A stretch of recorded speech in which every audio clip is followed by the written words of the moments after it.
ඔබ පහසුවෙන්ම කෝපයට හෝ කලබලයට පත්වන බවක් ඔබට දැනී තිබේද? නිවසේදීත් සේවාස්ථානයේදීත් ඔබ නිතර වාද කරගන්නවාද?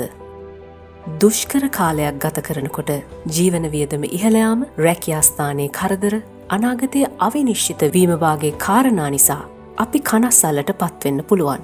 ඒ නිසා අපි බොහෝ දෙනෙකුට වැඩි ආතතියක් දැනෙන්න ඉඩ තියෙනවා. මේ වගේ අමතර කරදර දරා ගන්නකොට ඇතිවන පීඩනය නිසා අපි තුල වඩා ඉක්මනින් දැඩි හැඟීම් ඇතිවෙන්න, ඉක්මනින් තරහ යන්න ඉඩ තියෙනවා. අපි වඩා සැරපරුෂ විදිහට අනෙක් අයට ප්‍රතිචාර දක්වන්න ඉඩ තියෙනවා. එහෙම වුණාම අපි අනෙක් අයත් එක්ක, විශේෂයෙන්ම අපේම පවුලේ අයත් එක්ක නිතර ගැටුම් ඇති කරගන්න තත්වයකට යනවා. වචනවලින්, ක්‍රියාවන්ගෙන් අපේ කෝපය නැත්නම් කලකිරීම පිට කර ගැනීමෙන් අපට මොහොතකට සහනයක් දැනෙන්න පුළුවන්.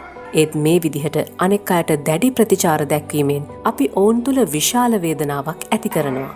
අපේ සම්බන්ධතා පළුදු කරගන්නවා. අන්තිමට අපට ඉතිරිවන්නේ පසුතැවිල්ලත් අමතර ප්‍රශ්න ගොඩකුත් තමයි. අපට දුෂ්කරතා ඇති කරන ප්‍රශ්න පාලනය කරන්න හැම විටම හැකියාවක් නැහැ. ඒත් අපට ශක්තියක්, බලයක් තියෙනවා ගැටුම් වැඩිවීම, සම්බන්ධතාවන්ට හානිවීම සහ අපෙන් අනික් අයට වන වේදනාව හා හිංසාව වළක්වා ගන්න. හැඟීම් කළමනාකරණය කරගන්න අපිට විවිධ ශිල්ප ක්‍රම යොදා ගන්නට පුළුවන්. පළමු කාරණාව තමයි අපි කිසියම් දෙයක් නිසා කැළඹීමකට පත්වීගෙන එනවා. නැතිනම් අප තුළ දැඩි හැඟීම් ඇති වෙනවා කියලා අපිම තේරුම් ගැනීම. අප තුළ මෙවැනි දැඩි හැඟීම් ඇතිවන විට හැකි ඉක්මනින් එය හඳුනා ගැනීමෙන් ඒවාට ප්‍රතිචාර දක්වන විදිහ කළමනාකරණය කර ගැනීම අපට වඩා පහසු වෙනවා. අපට කිසියම් හැඟීමක් ඇතිවන්නට හේතු වූ කාරණාව අපි තේරුම් ගැනීම ඉතා වැදගත්. කිසියම් හැඟීමක් ඇතිවන්නට බලපෑ ආසන්නතම හේතුවට එපිටින් නැති වෙනත් හේතු ගැනත් සැලකිලිමත් වීම මෙහිදී ඉතාම වැදගත්.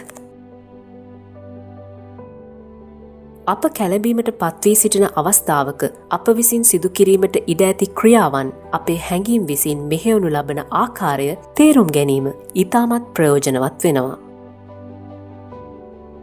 අපි මදක් නැවතී අපේ ක්‍රියාවන් ගැන සිතා බැලුවොත් ඒ ක්‍රියාවන් අපේ හැඟීම් වලට දක්වන ප්‍රතිචාර බව වටහාගෙන අපි ක්‍රියා කරන්න ඕනෑ විදිහ තෝරාගන්න අපට අවස්ථාවක් ලැබෙනවා. අපටත් අනෙක් අයටත් හානියක් නොවන ආකාරයේ ගැටුම් ඇතිවෙන්න තියෙන ඉඩකඩ අඩු කරන්න පුළුවන් වෙන්නේ මොන විදිහේ ක්‍රියාවන් තුලින්ද?